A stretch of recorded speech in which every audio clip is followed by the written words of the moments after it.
Republican Congressman Mike Garcia joining us now from California. First, good morning to you. Second, what does the GOP want to hold Dr. Fauci accountable for exactly?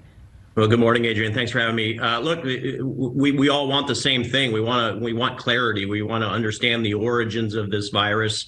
We want to understand the rationale for some of the decisions made early on that led to the deaths of millions of Americans, as well as 6.3 million folks worldwide.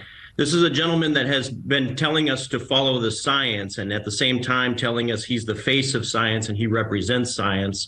But he didn't want us to follow science. He wanted us to blindly follow him. And science actually begs for questions and doubt, and it welcomes curiosity and inquiry. And in this case, we didn't get this out of Fauci. This is a gentleman who has been interested in becoming a policymaker rather than a feeder of data and information. So we need to hold him accountable. Even though he's retiring and he's getting ready to leave, we need to understand what he knew, what he was messaging, and really probe at where this virus came so that we can avert something like this in the future and prevent some of the mistakes that were made during the last 2.5, 3 years in the future. Well, it certainly was a time when it appeared that no one knew what to do, because this was an unprecedented plague on this nation and in the world. But NewsNation's Dan Abrams last night, he talked about Fauci not being infallible, but that he wasn't a monster either. Let's listen. You can think certain decisions he made were absolutely wrong. I do. But there's nothing to suggest he deserves the vitriol he's getting from some who seem to want to politicize everything. And what is your response to that? I can understand and agree with that. This isn't about vitriol. This isn't about hate. It shouldn't be a combative environment.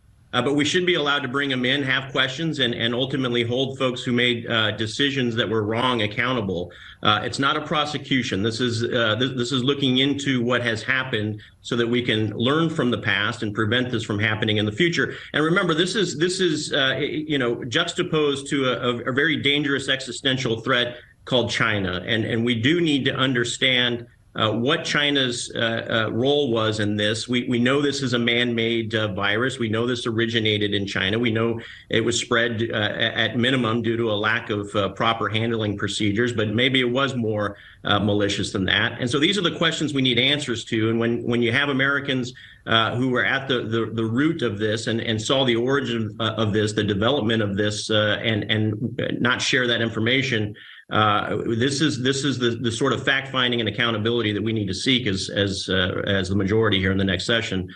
So it is important that we bring him in. It is important that we have those open conversations. It shouldn't be us versus him or him being defensive or combative. Let's get to the root cause of this and figure out solutions moving forward. And I think that's the essence of what we're trying to do here. We know there were a lot of mistakes made. We know that there were also no real clear indications yet as to what created this virus, if it was man-made or if it was something else. Obviously, there are a lot of questions surrounding theories, but let's switch to what's happening in China. You are co-chair of the China Task Force. Protests obviously intensifying over those extremely strict lockdowns. There has been a spike in cases from what I've seen, but there is public exasperation over what the government is doing. Is there something that China knows about the illness or a new strain that we don't? No, and I don't think this is necessarily in response to a virus or COVID in this case. This is the flexing of a muscle of a Chinese Communist Party and a regime under Xi that is just a continuation of severe humanitarian rights violations. This is something that's been going on for decades. China will continue to behave as the CCP has done for the last 20 years. And this is them effectively holding their people on lockdown. They're not doing this for the safety of their own people. They're doing this for the safety of their own power and their own government. And so this is what tyrants do. Obviously, this is people reacting, human beings reacting to this tyranny and these lockdowns.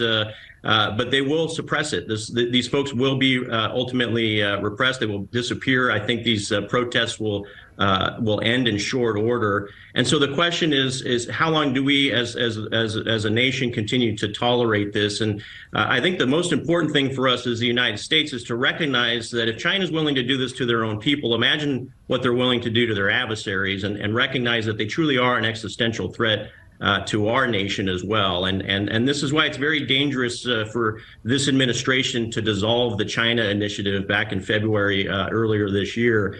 This is a nation that we need to be building defenses against. and recognizing as a threat. And this is, again, just a testimony of just how bad the CCP government is. You know, I have one more quick question for you before we run out of time. Some Republicans are really pushing to end the COVID vaccine mandate for the military. Do you think this is a strategy that will work in holding up defense fund budgets?